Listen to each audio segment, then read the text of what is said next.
El tema para nuestra lección de este día es fieles en medio de la persecución. Pero recuerde que debemos enmarcarlo en todo el tema de la semana, que es amor o egoísmo. Esa es la cuestión. Porque siempre vamos a tener al enemigo de Dios acusando a Dios en primer lugar de ser un ser egoísta.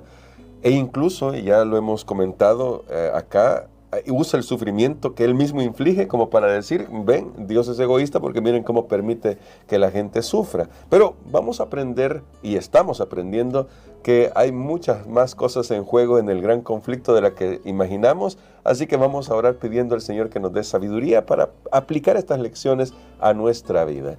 Querido Padre, venimos ante tu presencia para que al estudiar hoy un poco de los inicios de la iglesia cristiana, eso pueda inspirar en nosotros la fe que necesitamos, ya que estamos seguros del tiempo en el que estamos viviendo, que estamos más cerca de la segunda venida de Jesús.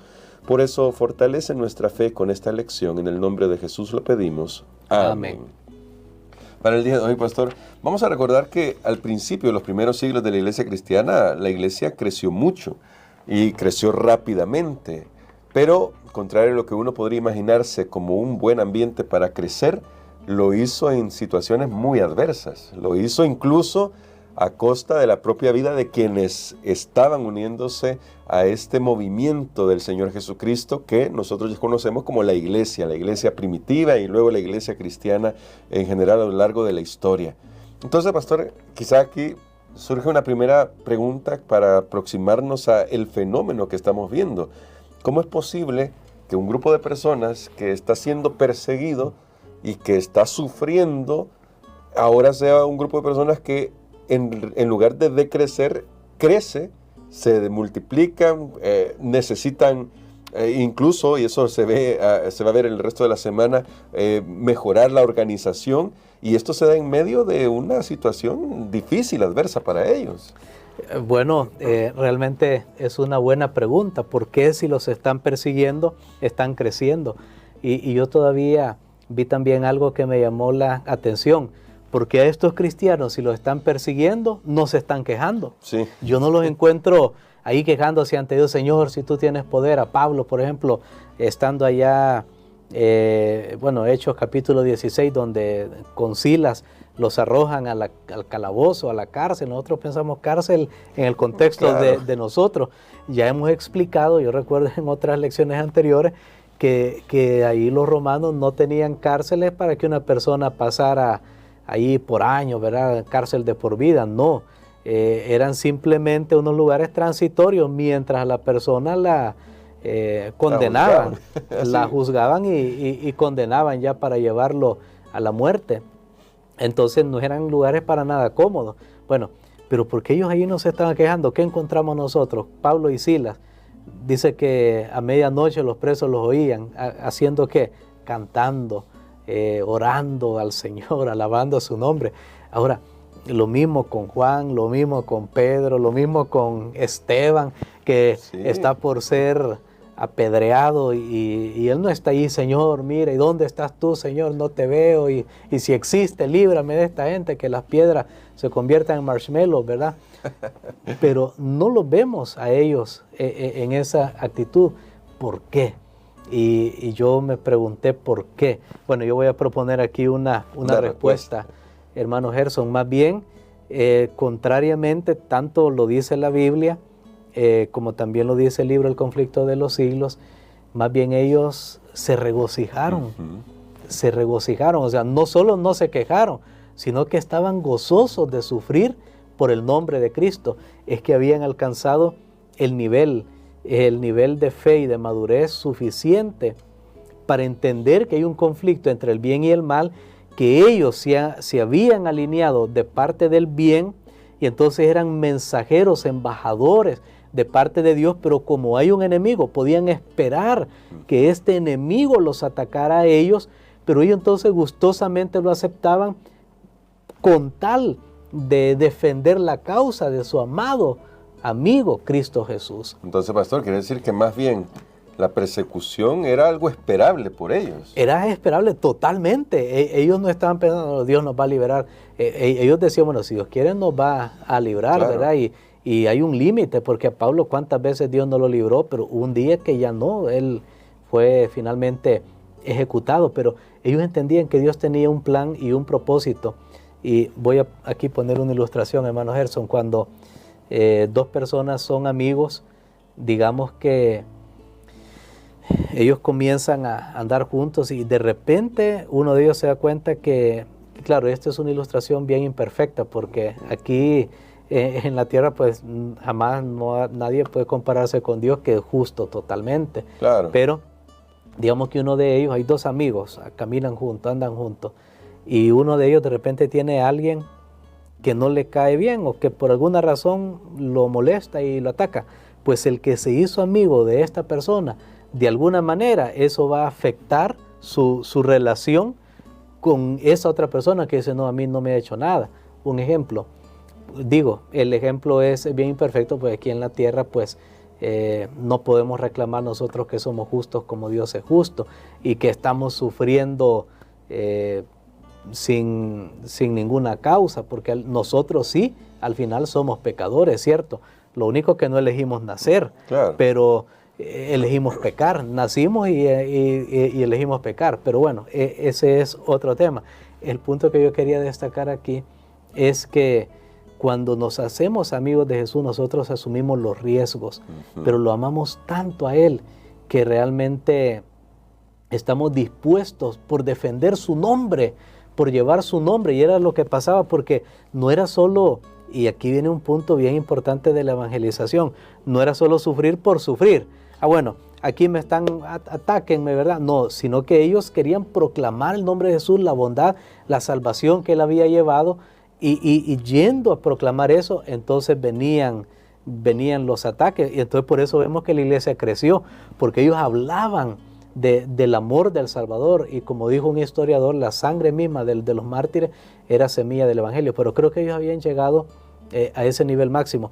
Yo quisiera tal vez compartir aquí un versículo, hermano Gerson, con nuestros hermanos Filipenses, en el libro de Filipenses. Este texto no lo encuentran en su lección, pero nos da una vislumbre de lo que estamos queriendo decir en este momento. Filipenses capítulo 3 y versículo 10. Veamos cómo analizaba el apóstol Pablo. Vamos a leer el 10 y el 11 y por qué para ellos la perspectiva del sufrimiento no era como la vemos nosotros, me están atacando. No, ellos sabían que el ataque era contra Dios, pero ellos estaban a la par de Dios. Obviamente iban a sufrir los ataques, pero sabían que Él tenía provisión para esos sufrimientos también. Filipenses 3, 10 y 11 dice así: a fin de conocerle y el poder de su resurrección y la participación de sus padecimientos, llegando a ser semejante a Él en su muerte, si en alguna manera llegase a la resurrección de entre los muertos. Muy bien. Noten que el apóstol dice, quiero conocerlo a Él. ¿Acaso no conocía a Jesús? Esta es una de sus últimas cartas que él escribe, o sea, ya es un cristiano maduro y todavía dice, quiero conocerlo. Esto es una buena reprensión para aquellos que tenemos un tiempecito, ¿verdad?, de caminar con el Señor y creemos que ya sabemos un montón, Pablo, o que ya conocemos de Dios lo suficiente. Jamás. Pablo dice, yo quiero conocerlo a Él y el poder de su resurrección. Ahora, ese poder con el que Jesús resucitó, que un cuerpo ya sin vida resucite, eso requiere un gran poder. Amén, bueno, sí. Ese poder quiero conocer, dice Pablo, pero ahora dice algo totalmente misterioso para nosotros, y participar de sus padecimientos hasta llegar a ser semejante a Él en su muerte. En otras palabras, Pablo estaba diciendo, yo sé que parecerme a Él, porque estamos en un conflicto entre el bien y el mal, va a significar sufrir, porque si Él sufrió, yo tengo que sufrir. Y es lo que Jesús le dijo a sus discípulos, mira, si en el árbol verde se hicieron estas cosas, que no se harán en el seco.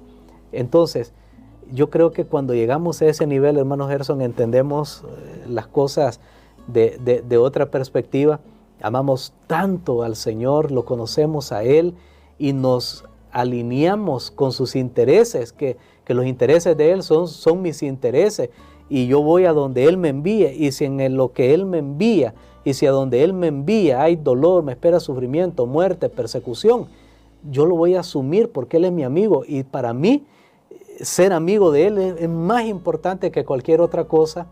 Claro, esta era la manera como analizaban ellos, y creo que es la manera como nosotros debemos comenzar a ver ya las perspectivas, y no la perspectiva todavía infantil, que a veces, pues, Señor, ¿por qué? ¿Y dónde estás, Señor? Mira, yo soy tu hijo. ¿Y por qué a mí? Y cómo nosotros a veces tratamos de negociar con Dios para que ya no nos pase nada malo, o nos quejamos por lo injusto que es la vida. Y, pastor, pero cuando usted habla del nivel, quizá alguno podría decir, pero es que, ¿qué se necesita para llegar a ese nivel? Eso está bien, en los autores de la Biblia, los escritores, los personajes de la Biblia, parece que ellos pueden llegar, pero yo que soy tan débil, que le fallo tanto a Dios, y comenzamos a concentrarnos en nosotros mismos, como para decir, no puedo alcanzar ese nivel. ¿Qué lecciones tenemos de la iglesia del Nuevo Testamento que nos ayuda a saber que todos realmente estamos llamados y hemos sido equipados para poder vivir de esa manera? Bueno, eso es lo que me gusta de la Biblia, que nos da lo bueno y lo malo, y nos da un cuadro lo suficientemente completo para entender. Y sabe que en la Biblia encontramos, por ejemplo, los discípulos de Jesús no habían alcanzado ese nivel aún cuando Jesús estaba con ellos. Sí. Pedro, un ejemplo de ello. Después, un Pedro totalmente, en los evangelios vemos a Pedro fallando una y otra vez con algunos aciertos, pero ya en el libro de Hechos vemos a un Pedro totalmente cambiado, transformado. Ahora, ¿qué hizo la diferencia? El Espíritu Santo. Amén. Todo esto que los discípulos hicieron, ese nivel no se logra por uno mismo. Ellos voluntariamente eligieron ser llenos de vaciarse, porque primero tenemos que vaciar el recipiente para llenarlo. La ley de la física, dos objetos no pueden estar en el mismo lugar al mismo tiempo, o sea, en el mismo lugar. Uno tiene que desplazar al otro, es así, o no entra ninguno. Ahora, ellos se vaciaron, estuvieron dispuestos y luego fueron llenados del Espíritu Santo. Y ahí está el caso de Pedro. Pedro falló miserablemente, negó a Jesús en su propia fuerza, no podía. Jesús mismo le había dicho allá cuando estaba en el Getsemaní, el espíritu está dispuesto, la carne es débil, velen y oren para que no caigan en tentación. Ellos cayeron en tentación, no velaron. Entonces, cuando vemos ahora la ayuda del Espíritu Santo, cuando yo estoy dispuesto, cuando yo digo, Señor, yo no puedo, yo soy débil, a mí yo huyo hasta de una inyección, y aquí veo que me espera sí, el sufrimiento, la persecución y la muerte. Pero, Señor, aquí estoy, soy tu hijo, soy tu hija, y cumple tu voluntad en mi vida. Cuando estamos dispuestos a eso, Dios manda a su Espíritu y es el que nos va a capacitar. De paso, no es que nos vamos a poner arriesgadamente, y yo quiero decir, no estamos hablando de adelantar la persecución ni ponernos innecesariamente en riesgo. Dios no quiere, debemos ser seres racionales. Jesús mismo dice, bueno, no voy a hacer ahorita este milagro aquí, o no voy a ir a esta ciudad porque todavía no es mi hora. Pablo un día lo descolgaron ahí de un muro para proteger su vida. Entonces Dios va a ir guiando, pero no es que vamos a actuar, bueno, yo soy cristiano, estoy en el bando de Cristo, pueden hacerme lo que quieran, estoy aquí. No. Provocando la situación. Sí, provocar, no. Creo que, y es bueno, lo expresamos así en maneras prácticas, claro, para que podamos captar el concepto, pero no podemos por nosotros mismos, solo es Cristo que nos da la fortaleza. Pero yo creo que al final va a ser el nivel de amistad con Jesús. Lo amamos tanto a Él, lo conocemos a Él. Y Dios a veces nos permite que pasemos por el sufrimiento, porque es en esos momentos donde más logramos conocer de Él, contemplarlo a Él. Y yo personalmente, hermano Jesús, le doy gracias a Dios. Creo que he aprendido más de Dios en los momentos de dolor que en los momentos de bonanza. Y esa puede ser la experiencia de todos. Y queremos que sea su experiencia, porque queremos, como dice nuestro pastor, que sea la experiencia de todos. Pastor, ayúdenos a orar para permitirle al Espíritu Santo que llene nuestro corazón, que nos ayude a vaciarnos de nuestro yo, de nuestro egoísmo, y que podamos experimentar cada día una estrecha relación con nuestro Salvador. Amén. Padre, gracias te damos, Señor, por tu amor, por tu bondad, tu misericordia en esta hora. Gracias porque nos permites unirnos a tus intereses, a tu reino de amor. Queremos, Señor, ser súbditos tuyos. Queremos ser tus hijos, hijos del Rey Celestial. Sabemos, Señor, que hay un enemigo que hace tiempo se rebeló contra ti y que él no acepta que un ser humano que ha nacido en pecado pueda pertenecer a tu reino. Pero ahora, Señor, no queremos contender con el enemigo, solo queremos estar contigo. Permítenos conocerte. Revélanos, Señor, aún más de tus secretos. Ayúdanos, Padre, para que cuando pasemos en medio de la prueba, tú puedas ser glorificado y nos ayudes a apurar los sufrimientos, pero sobre todo nos ayudes, Señor, para que aún nos afiancemos más a la esperanza que tú has prometido. Padre, en esta hora oramos por algunos de tus hijos que están sufriendo, especialmente por la predicación del Evangelio, por hacer lo correcto, por hacer lo que es bueno. Nos ponemos en tus manos para que tú, Señor, puedas consolar y para que tú también puedas proveer una salida de acuerdo a tu voluntad. Lo pedimos en el nombre de Jesús. Amén.